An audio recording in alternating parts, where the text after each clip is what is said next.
Muito bom dia, então. Nossa aula de hoje vai ser sobre o estudo dos triângulos. O estudo dos triângulos vai ser dividido em duas partes. A primeira parte nós vamos trabalhar com a definição, os elementos do triângulo, as características gerais desse polígono, a condição de existência, que é quando esse polígono existe e quando ele não existe, a classificação dos triângulos quanto aos lados e aos ângulos, e as propriedades de cada tipo de triângulo, ok? Muito bem, então vamos iniciar a nossa aula de hoje. Primeira coisa que nós precisamos entender, o que é um triângulo? Como o próprio nome já diz, três, ângulo, ângulos. Então, de modo bem geral, nós podemos dizer que um triângulo é um polígono de 3 ângulos. Porém, dentro da matemática, nós consideramos que o triângulo é o polígono formado por 3 lados, certo? Na figura que nós temos aqui embaixo, nós temos a representação de um triângulo ABC, onde nós temos o vértice A, o vértice B e o vértice C, e a união desses 3 vértices vai dar a formação, então, daquilo que nós chamamos de triângulo. Nessa figura que eu coloquei aqui ao lado, nós temos uma embarcação a velas, que é uma das poucas aplicações, uma das tantas aplicações, onde nós podemos verificar a ideia dos triângulos no nosso dia a dia, certo? Um triângulo, assim como ele sendo um polígono como qualquer outro, ele possui também os mesmos elementos de um polígono qualquer, com exceção de quem? Das diagonais, certo? O triângulo é o único polígono que não possui nenhuma diagonal, mas ele possui os outros elementos, que são os vértices, os lados, os ângulos internos e os ângulos externos. Vamos transcrever esse triângulo ABC aqui de cima, aqui para baixo, para entender um pouquinho o que são esses elementos do triângulo. Os vértices são esses pontos A, B e C que dão origem ao polígono. Os lados AB, AC e BC são os segmentos de reta que unem esses vértices. Então, o lado AB, o lado AC e o lado BC. Os ângulos internos são as regiões de dentro do polígono formado sobre cada vértice. Então, o vértice A está aqui, essa região de duas semirretas com o vértice forma o ângulo A. Assim também com o ângulo interno B e assim também com o ângulo interno C. E os ângulos externos, que eu coloquei aqui, X, Y e Z, eles se formam de um prolongamento do lado com o lado consecutivo, formando com o ângulo interno um ângulo de 180 graus, ou seja, são ângulos suplementares.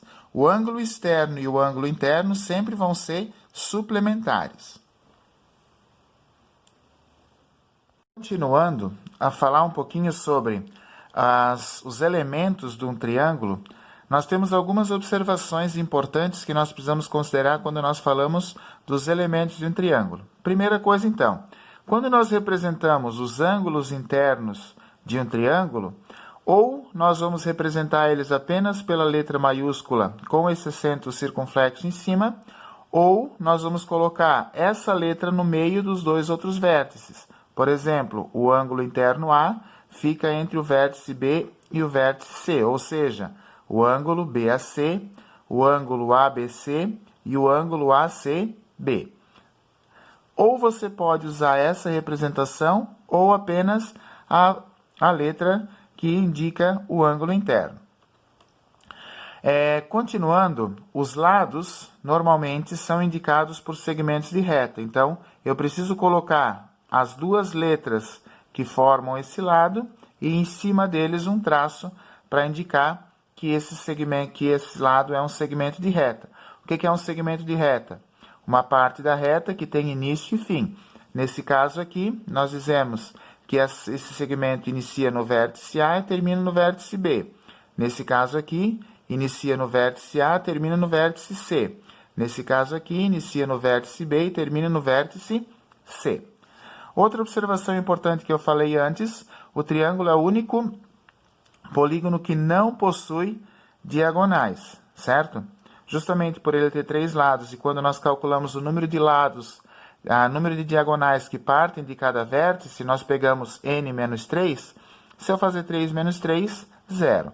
Então, já comprova a não existência de diagonais de um triângulo. Como quarta consideração, cada ângulo externo é suplementar ao seu ângulo interno adjacente, ou seja, o ângulo que está encostado dele lá dentro. Ou seja, isso quer dizer que a soma do ângulo interno com o seu respectivo ângulo externo sempre vai ser 180 graus.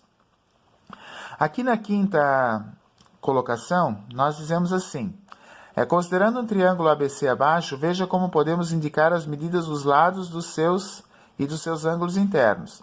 Então, a medida do ângulo A pode ser indicada simplesmente pela letra A minúscula e a medida do segmento AB pode ser indicado pela letra Y. Então, nós podemos usar diferentes formas para representar as medidas dos ângulos internos e dos lados de um polígono, desde que nós tenhamos isso bem claro. E o perímetro? Perímetro seria a soma de todos os lados de uma figura geométrica, no caso, o triângulo. Se eu for calcular o perímetro de um triângulo, ou seja, o perímetro do triângulo ABC, eu vou pegar o lado AB, somar com o lado AC, somar com o lado BC. Essa soma vai me permitir, então, calcular o perímetro desse triângulo. Condição de existência de um triângulo, ou seja, o que seria isso? Seria quando é possível ou não é possível construir um triângulo. A gente normalmente acha que é possível representar qualquer figura geométrica, porém, um triângulo ele possui uma condição de existência. Para a gente entender essa condição de existência e saber que nem sempre é possível representar ou construir qualquer triângulo, eu coloquei aqui 3 situações. No primeiro caso, as medidas dos lados são 10, 6 e 8 centímetros. O segundo caso, a medida dos lados são 10, 6 e 4 centímetros. No terceiro caso, as medidas dos lados são 10, 6 e 2 centímetros. Se nós observarmos aqui no primeiro caso, o 10 é menor do que a soma do 8 com 6, que dá 14. O 8 é menor do que a soma do 10 com o 6, que dá 16. E o 6 é menor do que o 10 com o 8, que dá 18. Nesse primeiro caso aqui, a gente conseguiu construir o triângulo porque a medida de um lado específico era sempre menor do que a soma dos outros dois lados. Já no segundo caso, o 10 é igual ao 4 mais 6. Então, não vai ser possível construir esse triângulo porque um lado específico não é menor do que a soma dos outros dois lados. Certo? Mesmo que o 4 seja menor que o 10 mais 6, mesmo que o 6 seja menor que o 10 mais 4, pela figura aqui, nós observamos que vão ficar retas sobrepostas e não vão formar um polígono. Então, justamente por esse lado aqui não ser menor que a soma dos outros dois lados, ele não forma um triângulo. Nesse terceiro caso aqui, nós observamos que o 10 é maior do que o 2 mais 6, que é 8. Então, pela figura, nós conseguimos ver também que não é possível construir esse triângulo, porque esse lado aqui é maior do que a soma dos outros dois lados.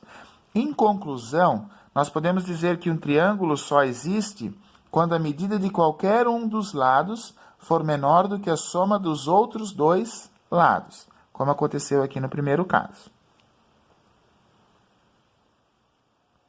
Dando continuidade, então, nós vamos trabalhar com a ideia de classificação dos triângulos, certo? Um triângulo ele pode ser classificado de acordo com as medidas dos lados e as medidas dos ângulos.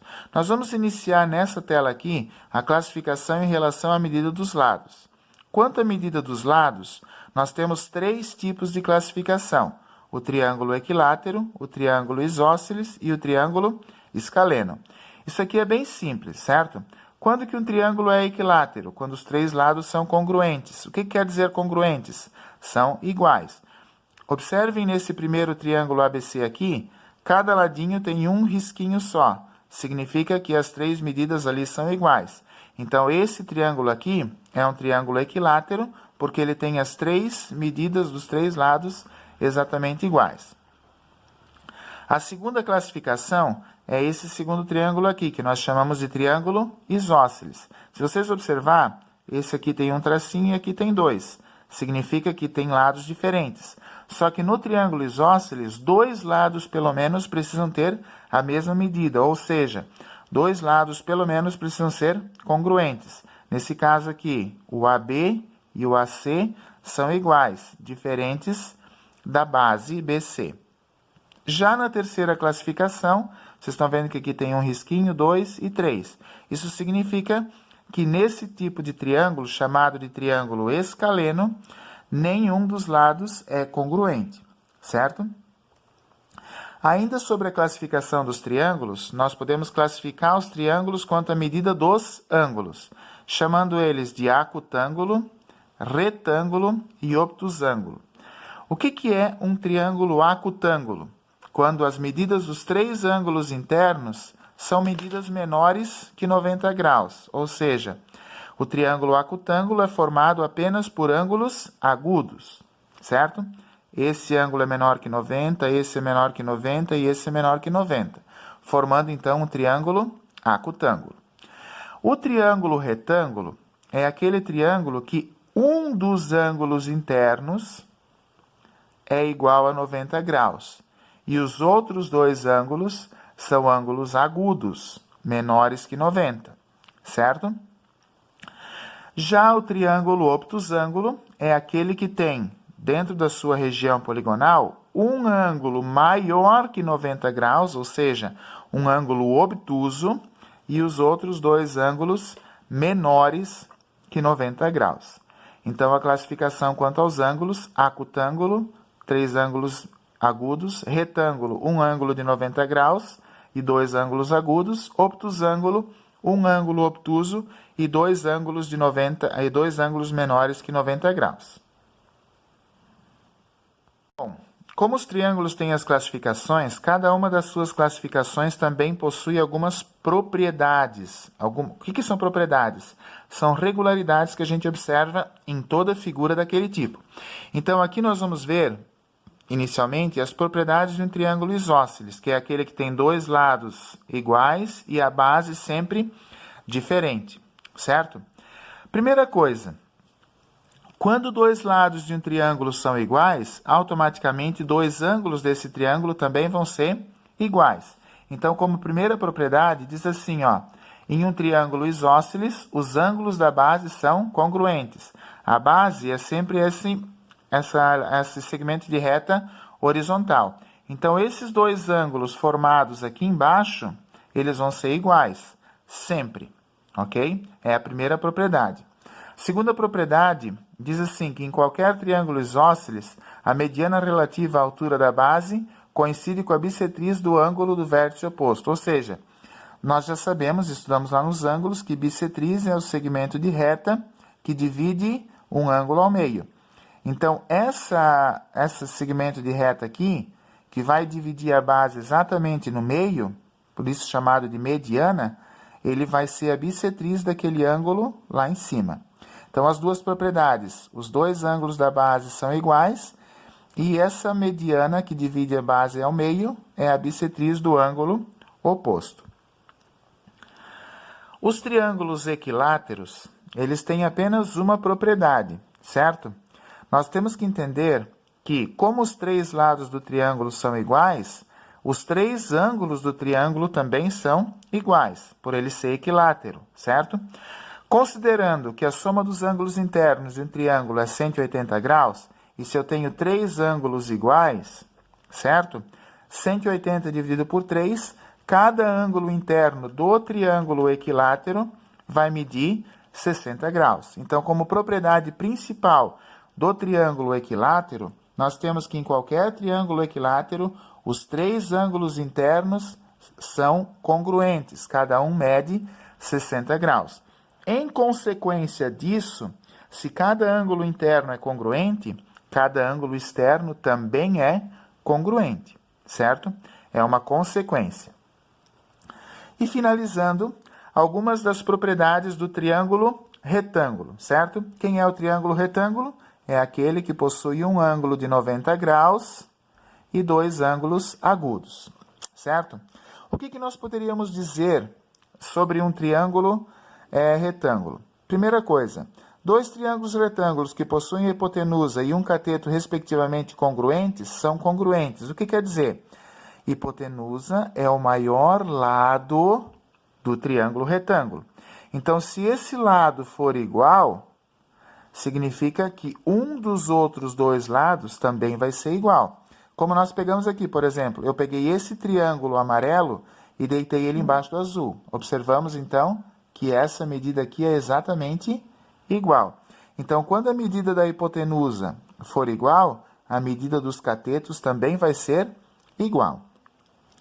Outra propriedade do triângulo retângulo diz assim, que os ângulos agudos de um triângulo retângulo são complementares. O que quer dizer isso? O que são ângulos complementares? Que a soma desse com esse ângulo aqui vai ser igual a 90 graus. Ok? Então, pessoal, essa seria a primeira parte acerca do estudo dos triângulos, tá?